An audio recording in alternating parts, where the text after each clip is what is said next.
empezar.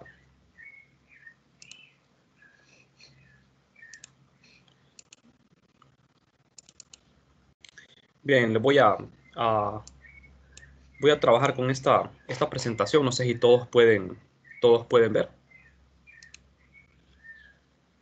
Es una... Sí, se mira. Sí, es un resumen más que todo, ¿verdad? Sobre ciertos temas sobre el capítulo 1 del libro. Estamos siguiendo el libro, ¿verdad? Vamos a ir siguiendo el libro de Wagner.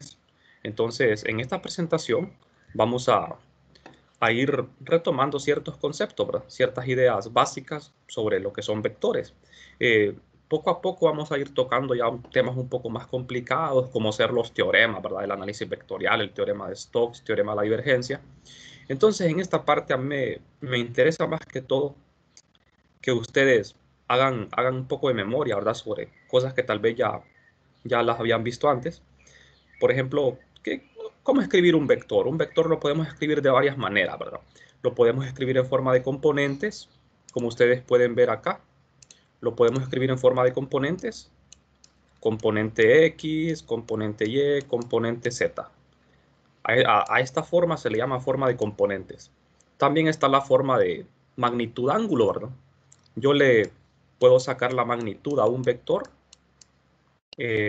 usando el teorema de Pitágoras. Cada componente al cuadrado.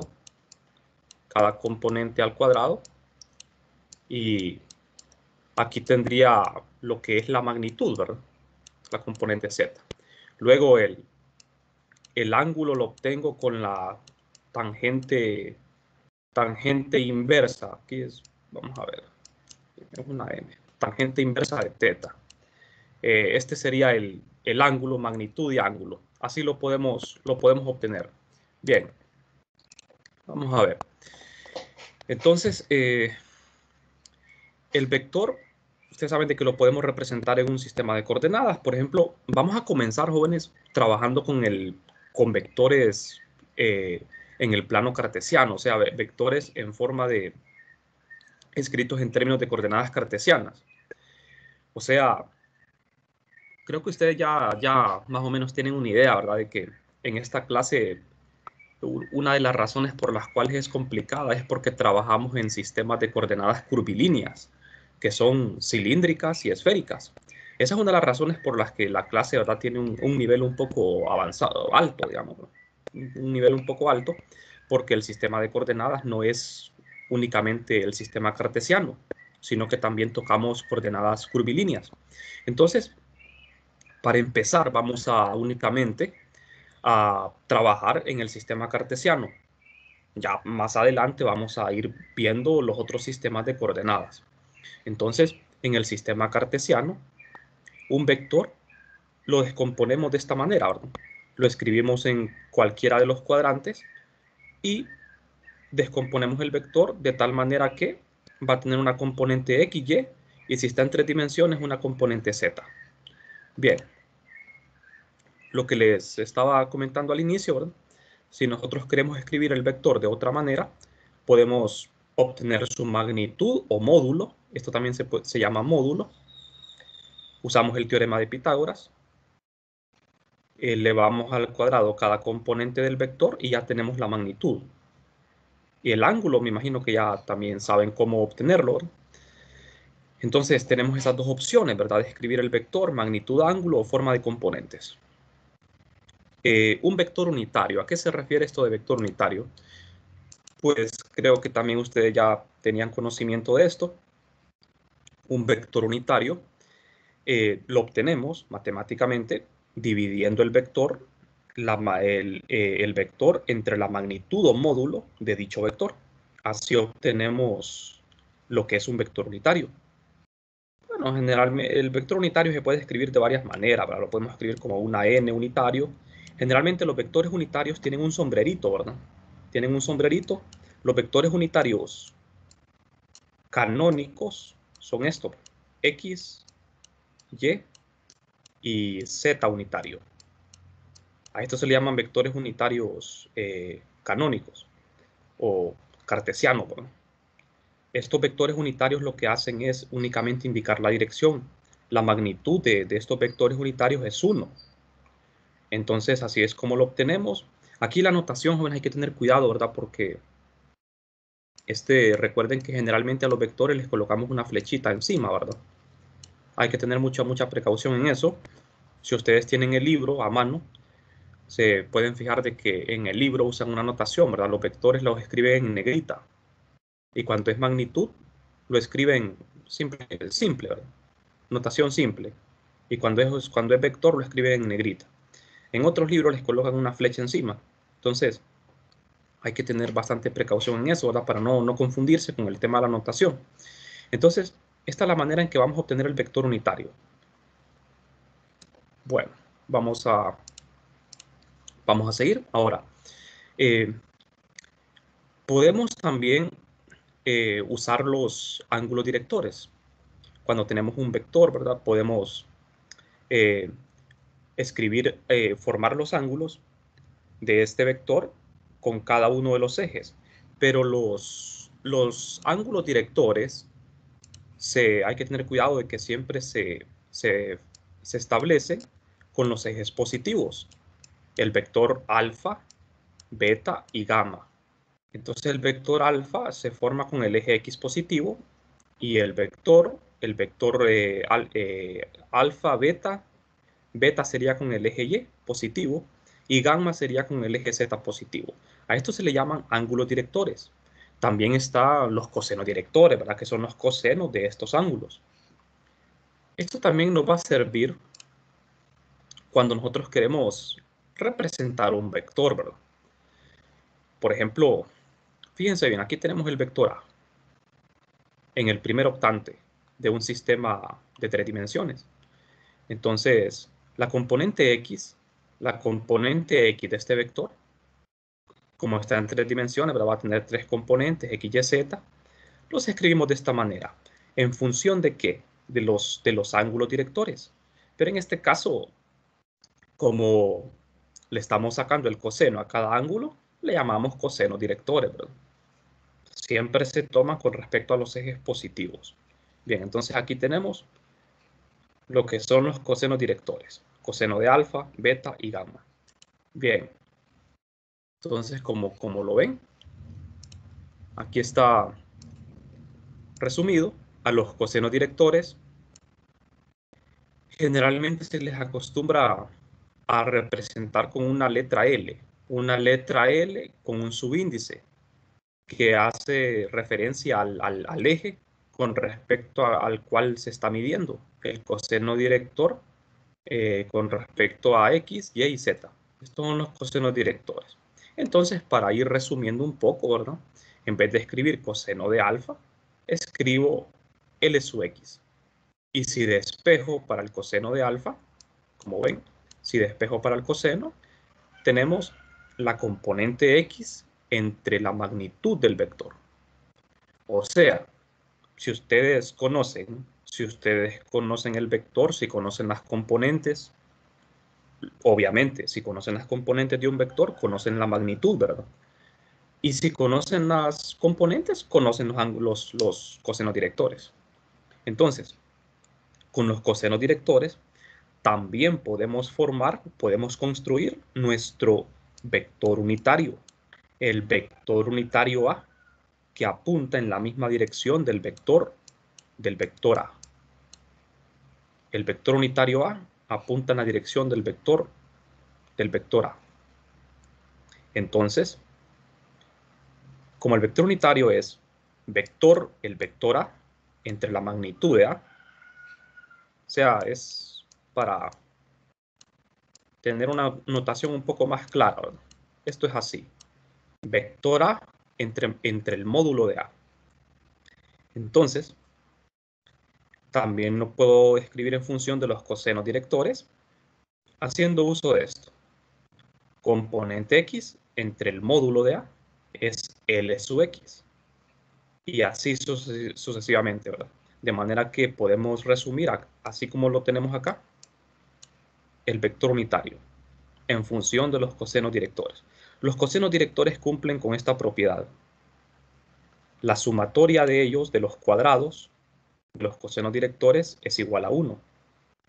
Esta es una propiedad muy importante, ¿verdad? Bien, no sé si hasta aquí tienen alguna pregunta. Esto solo es un repaso, ¿verdad? Por eso lo estoy haciendo un poco rápido. Son cosas que ustedes ya en algún momento tuvieron que haber visto, ¿verdad? Entonces, creo que hasta aquí no hay nada nuevo, ¿verdad? Estamos trabajando con vectores cartesianos. Bien, vamos a seguir entonces. Esta parte es muy importante. Me interesa hacer bastante énfasis en esta parte porque es la base de todo lo que, para todo nuestro trabajo, ahora entre 21, es el vector de posición.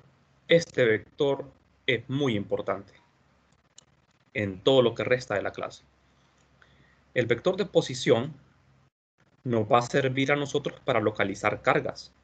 Aquí, o sea, en el capítulo 1 no vamos a tocar el tema de la electricidad, ¿verdad? No vamos a tocar absolutamente nada sobre lo que es electricidad. Solamente vamos a hablar de cálculo vectorial, ¿verdad? De aspectos generales de lo que es el cálculo de vectores con vectores.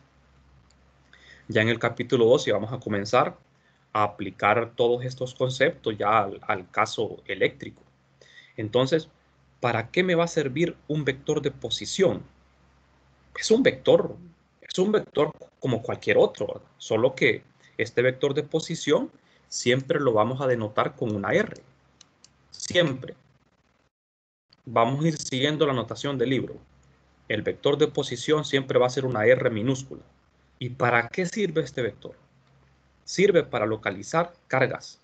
Si yo tengo una carga negativa en el espacio, ¿cómo localizar esa carga? Usamos un sistema de coordenadas y con un vector de posición llamado R, medido a partir del origen de coordenadas, nosotros localizamos esa carga. Entonces, con este vector R, vamos a localizar esas cargas. Las cargas son escalares, son cantidades escalares, ¿verdad? Que no tienen dirección, solo son magnitud. Entonces, el vector de posición en coordenadas cartesianas va a quedar definido de esta forma, como lo ven acá. Componente X, Y y Z. Y los vectores unitarios X, Y y Z. Con sombrerito, ¿verdad? Este es el vector de posición. Es un vector fácil de recordar, ¿verdad? Que se lo tienen que aprender, o sea, es fácil de recordar, ¿verdad? Todo el mundo se lo aprende de memoria. Ya en otros sistemas de coordenadas sí es un poquito más complicado, ¿verdad? En cada sistema va a ir cambiando el vector de posición. Por ejemplo, en cilíndricas y esféricas, este vector va a tener una forma diferente. Pero por ahora nos vamos a quedar usando esta forma, la más fácil, ¿verdad? Que es sistema cartesiano. Bien, entonces, vamos a ver.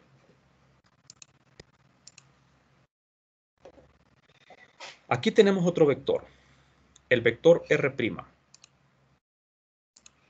Fíjense bien, está el vector R y está el vector R'. Cuando los vectores, cuando los vectores tienen esa coma, aquí como superíndice, se le llama prima, ¿verdad? Según la, la notación que utilizan los libros, ¿verdad? Casi todos los libros de electromagnetismo usan esta notación, le ponen una comilla aquí al vector como superíndice, y a esto se le llama vector primado o vector R', así se le conoce. ¿Cuál es la diferencia? Fíjense bien, el vector, el vector R no está primado y este vector está primado. Lo que, lo que se está, lo que se está primando aquí, ¿verdad? A quien se le coloca la comilla es a las componentes X, Y, Z. Los vectores unitarios no se tocan, se dejan tal y como están. Estos vectores no cambian, son constantes. Acuérdense bien de eso. Estos vectores unitarios en coordenadas cartesianas son vectores constantes. ¿A qué se refiere eso de vector constante? Se refiere a que los vectores no cambian ni de magnitud ni de dirección, porque hay vectores unitarios que sí cambian. Vamos a ver eso en las coordenadas cilíndricas y esféricas, que los vectores unitarios ya no son constantes. O sea, los vectores unitarios van a ir cambiando de dirección a medida nos vamos moviendo en el espacio. O sea, si el punto P se va moviendo, los vectores van a ir cambiando conforme el punto se vaya moviendo. Pero en el sistema cartesiano, estos vectores unitarios van a permanecer constantes, a pesar de que el punto se mueva. ¿De acuerdo? Siempre van a apuntar en la misma dirección y van a tener la misma magnitud. Entonces, recuerden eso, ¿verdad? Cuando al vector se le escribe esa coma encima, esa coma recae sobre las componentes, no sobre los vectores unitarios. Es un error colocarle aquí coma a los vectores unitarios, ¿verdad? Porque estos vectores son los mismos. Ahora, ¿cuál es la diferencia entre ambos? O sea, físicamente. En electromagnetismo, nosotros localizamos cargas con el vector R'. Localizamos cargas. Al vector R' le llamamos el vector de la fuente. ¿Por qué de la fuente? Porque, no sé si ustedes recuerdan física 200, ¿verdad? Una carga, estoy haciendo la analogía con el caso eléctrico, la relación. Una carga genera un campo eléctrico en el espacio. Genera un campo que abarca todo el espacio. Entonces, ¿quién es la fuente del campo? Es una carga. Entonces, el vector que localiza la carga es el vector que está primado, es el vector de la fuente. ¿Y quién es el vector R sin primar? Es el vector que localiza el punto de campo, P. ¿De acuerdo? El punto P', conste, ¿verdad? Que aquí no estamos trabajando el caso eléctrico, yo solo estoy haciendo una referencia, ¿verdad? Para que ustedes más o menos entren en contexto sobre para qué sirven estos vectores, ¿verdad? Entonces, con el vector R' localizamos las fuentes, que son cargas, y con el vector R sin primar, localizamos el punto de campo, que es un punto que generalmente va a estar vacío. Ahora, ¿cómo construimos este vector R mayúscula? Este es un vector que se llama vector de posición relativa, porque es la posición relativa entre el punto P' y el punto P. El vector R mayúscula apunta de P' a P, siguiendo esta dirección, ¿verdad? Este sentido, de P' a P. Fíjense que aquí, si ustedes, me imagino que conocen el álgebra de vectores, ¿verdad? Ustedes han sumado vectores, han restado vectores. Entonces, es muy fácil hacer suma y resta de vectores. Hay varios métodos. Un método bastante sencillo es el método del triángulo. Aquí tenemos 3 vectores. Podemos sumarlos haciendo uso del método del triángulo, sumados los vectores punta con cola. Entonces, fíjense bien, ¿cómo construimos el vector R? Voy a borrar esta parte. Vamos a ver. ¿Cómo construimos el vector R? Fácil, fíjense bien. Tengo el vector R' acá. Los vectores R' y R, ambos nacen en el origen. Nacen en el origen. Entonces, R' termina aquí en el punto P' y el vector R mayúscula comienza en el punto P' y termina en el punto P. Entonces es bastante fácil ver que si yo sumo R' más R mayúscula, ¿cuál es la resultante? Es el vector R sin primar. O sea, a lo que me refiero es a esto. Si yo sumo, haciendo uso del método del triángulo, una simple suma de vectores, ¿verdad? Si yo sumo esto así, la resultante o suma o resultante es el vector R sin primar. Bastante sencillo, ¿verdad? Es una simple suma de vectores usando el método del triángulo, el método de punta con cola. O sea, yo tengo un vector aquí, tengo el vector A, en la punta del vector A tengo el vector B Y la resultante de la suma de A más B, ¿quién es? A esto se le llama vector resultante. R es la suma de A más B. Pero B tiene que comenzar donde termina el vector A. ¿De acuerdo? Entonces fíjense bien acá en esto. Tenemos lo mismo. El vector R' termina donde comienza el vector R mayúscula. Entonces la resultante de la suma de R' más R mayúscula, ¿quién es? Es el vector R. Perdón, aquí es este. El vector R sin primar. ¿Estamos de acuerdo, jóvenes? No sé si tienen alguna pregunta. Esta parte es muy importante. Esta parte es la base para todo 321, porque nosotros lo que vamos a hacer siempre en los problemas es plantear vectores de posición en todos los ejercicios de electromagnetismo. Nosotros comenzamos escribiendo estos dos vectores. Y con estos dos vectores construimos el vector R de posición relativa. Es fácil, ¿verdad? Es fácil ver que de esta simple suma, esta formulita que tengo aquí, al despejar para R, ¿qué me queda? Me queda R sin primar menos R primado. Y al sustituir, fíjense bien, si ustedes sustituyen, estoy haciendo un relajo aquí, ¿verdad? Si ustedes sustituyen estos dos vectores, R' y R acá, obtienen esto. Restan las componentes. No sé si tienen preguntas. ¿Está clara esta parte? Sí. Todo está bien, ¿verdad? Sí, licenciado. Sí, todo claro. Bueno, perfecto. Entonces, por ahora, ¿verdad? Estamos trabajando el caso fácil, que es en el sistema cartesiano. Después vamos a hacer estas operaciones con vectores en sistemas de coordenadas cilíndricos y esféricos, ¿verdad? Entonces, recuerden el nombre de estos vectores, por si están tomando nota. Los dos vectores minúsculas son vectores de posición que localizan la fuente y el punto de campo. R' localiza la fuente y R el punto de campo. Y el vector mayúscula R se llama vector de posición relativa. ¿De acuerdo? Que se construye a partir de los dos vectores minúsculas.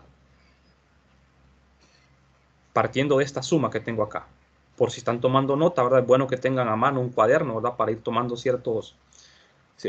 digamos, ciertas expresiones. Es bueno que las vayan anotando, ¿verdad? Bien. Podemos continuar, ¿verdad? Sí. La clase queda grabada, ¿verdad? De todas formas, si a un caso se les olvida apuntar algo. Bien, vamos a seguir. Una pregunta. Ajá, sí, dígame. Justamente acerca de eso, de las grabaciones, ¿dónde las podríamos ubicar? Mira, las grabaciones yo las subo al aula virtual. Ahí las voy a ir colocando en orden, ¿verdad? En el orden que vamos recibiendo las clases, yo las voy a ir colocando todas. Yo los videos de la clase los subo a un canal, pero yo siempre los subo también al aula virtual, porque recuerden que nuestro medio oficial, ¿verdad? Para comunicarnos es el aula virtual, ¿verdad? Entonces yo prefiero de que ustedes, si quieren ver los videos, ingresen al aula, porque esa es nuestra herramienta principal, ¿verdad? Para trabajar. Entonces, ahí van a estar todos los videos de la clase en el aula virtual. Y también ahí van a estar otros recursos como ser guías de problemas, las tareas, los exámenes, todo eso se hace en el aula, ¿verdad? Bueno, no sé si tienen alguna pregunta con respecto a esto.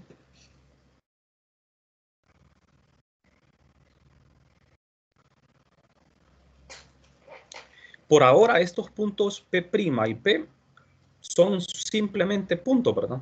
Aquí no estamos haciendo referencia a cargas, ni a campo eléctrico, nada de eso. Recuerden que por ahora esto es una simple álgebra, ¿verdad? Con vectores. No nos interesa por ahora lo que es aplicar esto al caso eléctrico. Eso lo vamos a hacer después. Bien, ahora, con vectores podemos hacer un montón de cosas, ¿verdad? Operaciones.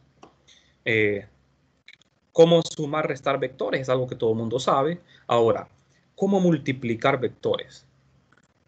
Los vectores no se pueden multiplicar como números reales, ¿verdad? Siguiendo las mismas reglas. En el caso de los vectores, se multiplican a través de un producto punto o a través de un producto vectorial. Recuerden eso. Hay dos formas de multiplicar vectores, que son a través del producto punto y a través del producto vectorial. Cada producto de esos, el producto punto, que también se llama escalar, sigue ciertas reglas y el producto vectorial sigue otras reglas. Entonces, en el producto escalar, que se define para dos vectores, yo tengo dos vectores y los voy a multiplicar a través de este producto punto, siguiendo esta notación, ¿verdad? Del puntito aquí en medio. Entonces, se multiplican componentes X con componente X, componente Y con la Y la Z con la Z. En el caso del producto punto, ¿verdad? Ustedes saben de que los vectores unitarios, al hacer el producto entre ellos, los vectores unitarios son mutuamente perpendiculares. De manera que x.y es 0, x.z es 0, y lo mismo, ¿verdad? Si emparejamos los demás vectores unitarios. De manera que al hacer el producto punto, obtenemos esto, ¿verdad? Obtenemos esto. Es la multiplicación de las componentes x con las x, la y con la y y la z con la z. Y esto me devuelve lo que es un escalar. Esa es una característica importante, ¿verdad? El producto punto que nos devuelve un escalar, un número. Si queremos estudiar lo que es la interpretación geométrica del producto punto, entonces es necesario expresarlo de esta manera, en función de lo que es el ángulo entre los dos vectores. Los dos vectores, para los que estamos realizando el producto interno, tienen un ángulo en medio de ellos, ¿verdad? Hay un ángulo entre ambos vectores. Entonces, ese ángulo entre los dos vectores se representa aquí como un coseno de teta. Ahora, ¿cómo interpretar esto geométricamente? Pues un producto punto no es otra cosa más que una proyección de un vector sobre otro vector. Es como que yo proyectara el vector A sobre el vector B. Es exactamente esto. Como que yo hiciera la proyección de A sobre B. Así lo podemos interpretar geométricamente. Este es un producto punto, o sea, la proyección de un vector sobre otro. Bien, vamos a seguir. Vamos a ver. Entonces aquí es justo de lo que les estaba hablando. Justamente esto, o sea, ustedes tienen dos vectores, el vector A, el vector B. El ángulo θ es el ángulo entre ellos. Entonces, esto que ven acá, A coseno de θ, es la proyección del vector A sobre B. Es la proyección. Y al multiplicar esta componente proyectada sobre B, si la multiplican por la componente de B, obtienen lo que es un producto punto. O sea, es bastante sencillo, ¿verdad? La interpretación geométrica del producto interno. Bueno, vamos a ver.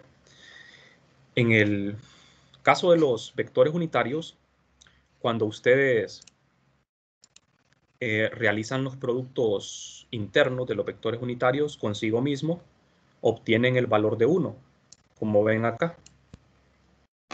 Cuando realizan el producto interno del vector con los otros vectores, se obtiene 0. ¿Por qué? Porque los vectores unitarios son perpendiculares. Son mutuamente perpendiculares, de manera que al ser perpendiculares, recuerden eso, voy a tratar de dibujar acá.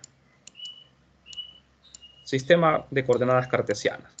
Tenemos el vector X unitario, Y unitario, Z unitario. Entonces, estos vectores son mutuamente perpendiculares. El ángulo entre ellos es 90, de manera que el coseno de 90 es 0, ¿verdad? coseno de 90 grados es 0. O de pi medio. Entonces, por esa razón, los productos puntos aquí se anulan. Bien, vamos a ver acá. El vector E unitario es un vector en una dirección determinada. Entonces la componente de A en esa dirección sería esta, ¿verdad? Aquí este vector unitario es un vector en una dirección cualquiera, ¿verdad? Entonces al escribir el vector en esa dirección quedaría de esta manera. Aquí no hay nada nuevo, ¿verdad? Aquí no hay nada nuevo, es simplemente estamos haciendo uso de lo que es el vector unitario para dar lo que es la dirección de dicho vector. Bien. Todas estas cosas supongo que ustedes ya las manejaban, ¿verdad? Ya en la clase de vectores, ya esto ya lo tuvieron que haber estudiado. Bueno, el producto punto tiene las siguientes propiedades. Estas son propiedades muy importantes que hay que conocerlas. Esta propiedad, por ejemplo, la primera, ¿quién me podría decir cómo se llama esta propiedad?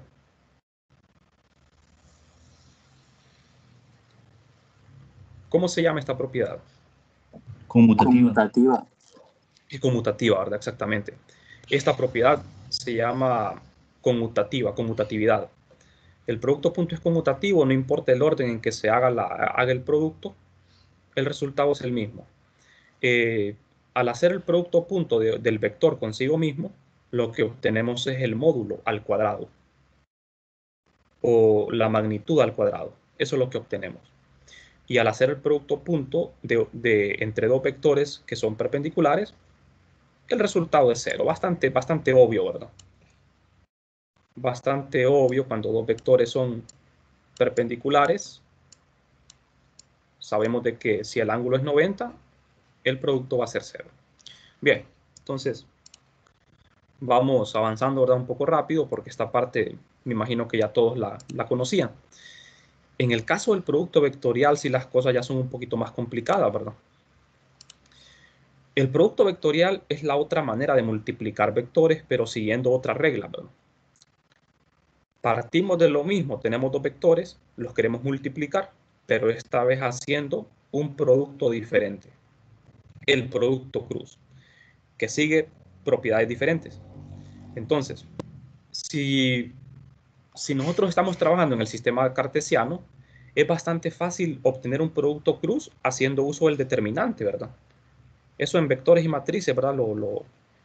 Lo aprendieron. Ustedes aplican lo que es el determinante en la primera fila de la matriz, aparecen los vectores unitarios. En la segunda fila aparecen las componentes del primer vector. El primer vector del producto es A. Entonces en la segunda fila van las componentes de A. En la tercera fila, las componentes del último vector del segundo vector del producto. Las componentes de B. Entonces de ahí para obtener lo que es el producto cruz, ustedes ya saben qué hacer, ¿verdad? Cómo calcular un determinante. Se elimina la primera fila, la primera columna y se multiplica en forma cruzada. Y así sucesivamente. Después eliminamos la segunda columna, la siguiente fila, y así vamos formando el producto. Entonces, vamos a ver. Como ven acá, aquí lo tenemos de una mejor forma. Para poder construir este producto, hacemos esto. Eliminamos la primera fila, la primera columna, multiplicamos en forma cruzada la componente Y con la componente B sub z, la componente B sub Y con la componente A sub z, multiplicado, y con el respectivo vector unitario. Aquí está la gran diferencia, ¿verdad?, entre el producto cruz y el producto punto, que el producto cruz es un vector, mientras que el producto punto es un escalar. Vamos a ver. Y aquí, vamos a ver, aquí ya lo tenemos. Aquí ya tenemos formado el producto cruz. La componente Y es negativa, ¿verdad? Porque se acuerdan de vectores y matrices, ¿verdad? La primera componente es positiva, la segunda negativa, la tercera es positiva. Bien, también podemos interpretar el producto cruz de manera geométrica. Para poder interpretar el producto cruz de forma geométrica, escribimos el módulo del producto cruz. El módulo del producto cruz es igual al módulo de cada vector multiplicado por el seno del ángulo entre ellos. Al igual que en el producto punto, en el caso de los vectores A y B, estos vectores forman un ángulo entre ellos. Entonces, la interpretación geométrica de esto sería el área del paralelogramo formado entre estos dos vectores. O sea, esta área vendría a representar lo que es el producto cruz. ¿De acuerdo? Fíjense bien, cuando nosotros tengamos vectores en el sistema de coordenadas cilíndricas y esféricas, siempre vamos a poder usar lo que es el determinante para poder obtener ese producto cruz. Lo que pasa que en el caso de coordenadas cilíndricas y esféricas es mucho más difícil. Así que yo recomiendo que cuando ustedes tengan vectores en sistema cartesiano, ustedes pueden hacer uso del determinante de esta matriz. Es bastante sencillo de recordar, ¿verdad? Porque esta fórmula, o sea, a lo que me refiero es a lo siguiente. Acordarse de esto para poder calcular un producto cruz es bastante difícil, ¿verdad? Memorizar toda esta fórmula. Es mucho más fácil construir la matriz. Esto es bastante fácil construirlo, ¿verdad? Y después ustedes solo calculan el determinante y ya tienen el producto cruz, en vez de memorizar todo esto. Y ahora en el sistema cilíndrico y esférico, es mejor hacerlo directamente con la fórmula, o sea, con esto. Hacerlo con esto directamente, lo que pasa que también es muy difícil memorizárselo. De manera que ahí vamos a tener que hacer uso, ¿verdad?, de las tablas de fórmulas cuando trabajemos con el sistema cilíndrico y esférico. Bien, vamos a seguir. En el caso del producto vectorial, vamos a tener que construir los productos de los vectores unitarios. Aquí es diferente, ¿verdad? Porque cuando yo tengo un producto cruz de un vector consigo mismo, vector unitario, el resultado es cero. El resultado es cero, como ven acá. Y cuando tengo el producto cruz de un vector con otro vector que no sea a sí mismo, el resultado no es cero.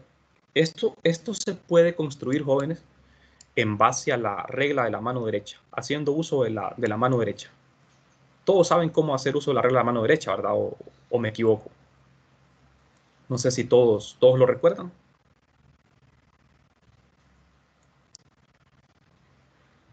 Por ejemplo, No, licenciado. vamos a ver, el primer producto que es X cruz Y, unitario, ¿no? Entonces, si pueden ver aquí mi mano derecha, ¿verdad? Ustedes enrollan, vamos a ver, aquí el orden es importante, fíjense bien, tenemos X unitario, cruz, Y unitario. Entonces, el primer vector es el X unitario.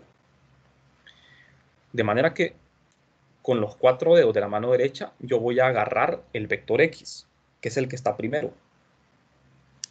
Aquí, si ustedes pueden ver el sistema cartesiano, ¿verdad? Es un poco difícil, ¿verdad? Yo tendría que agarrar el vector X con los 4 dedos y enrollarlo en torno al eje Y.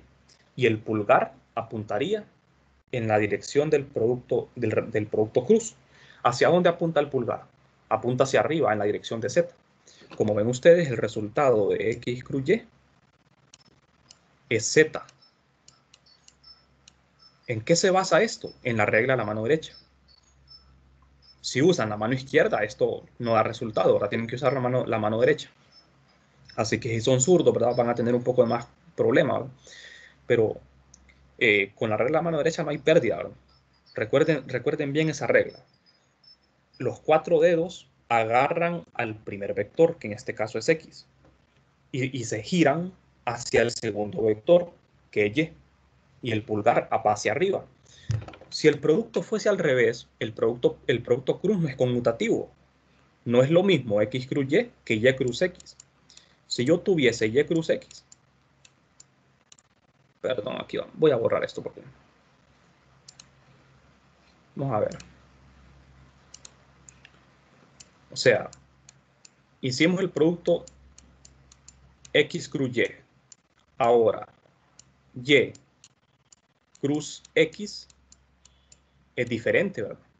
Es diferente. El primer vector ahora es Y el segundo es X. Entonces, los 4 dedos de mi mano derecha, no sé si todos pueden ver mi mano, ¿no? Los 4 dedos de mi mano derecha agarrarían al vector Y. Agarrarían al vector Y. De manera que tengo que colocar de esta manera mi mano, ¿eh? Agarrando al vector Y. Me estoy basando en la figura, ¿verdad? Que tengo abajo. Y lo enrollo en torno a X. De manera que el pulgar va hacia abajo ahora. Ahora la dirección sería en menos Z. Lo pueden hacer en su casa, ¿verdad? Esto sería menos Z. Y X cruz Y sería Z positivo. Entonces el producto cruz no es conmutativo. Cuando intercambiamos el orden, cambia el resultado. Fíjense bien que yo, o sea, con los 4 dedos agarré al eje Y y lo enrollé en torno a X, y el pulgar apuntó hacia abajo.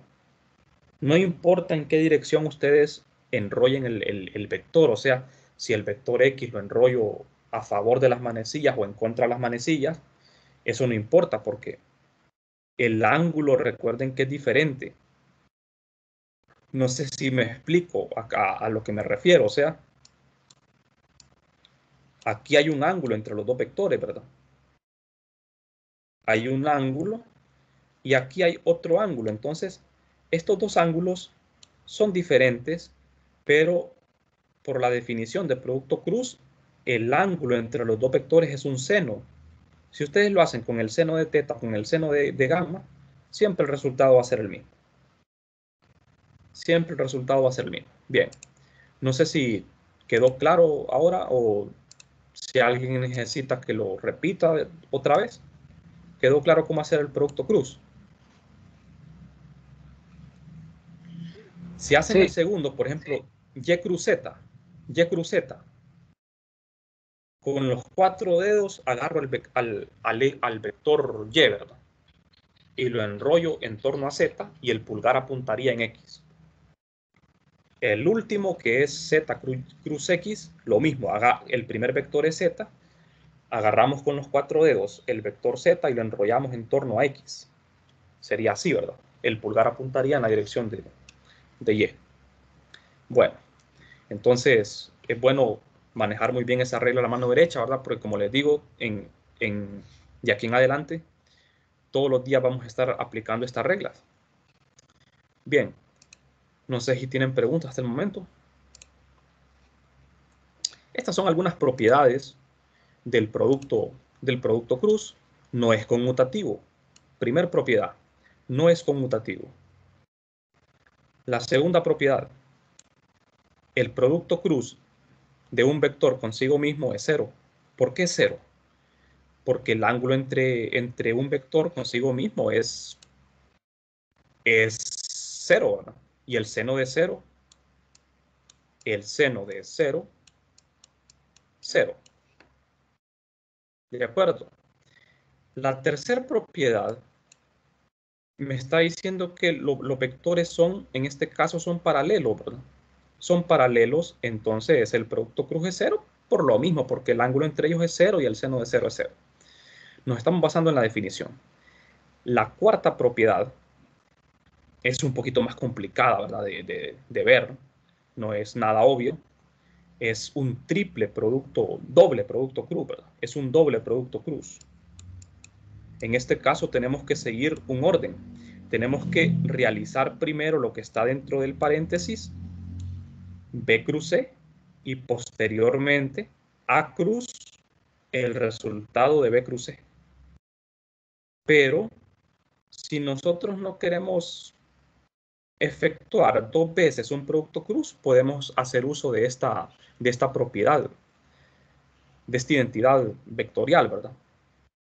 Aquí lo que tengo en el lado derecho es productos puntos. A punto C multiplicado por B. ¿Qué es A punto C? Es un número multiplicado por el vector B.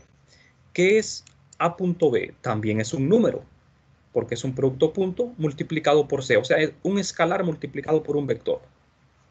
Un escalar multiplicado por un vector.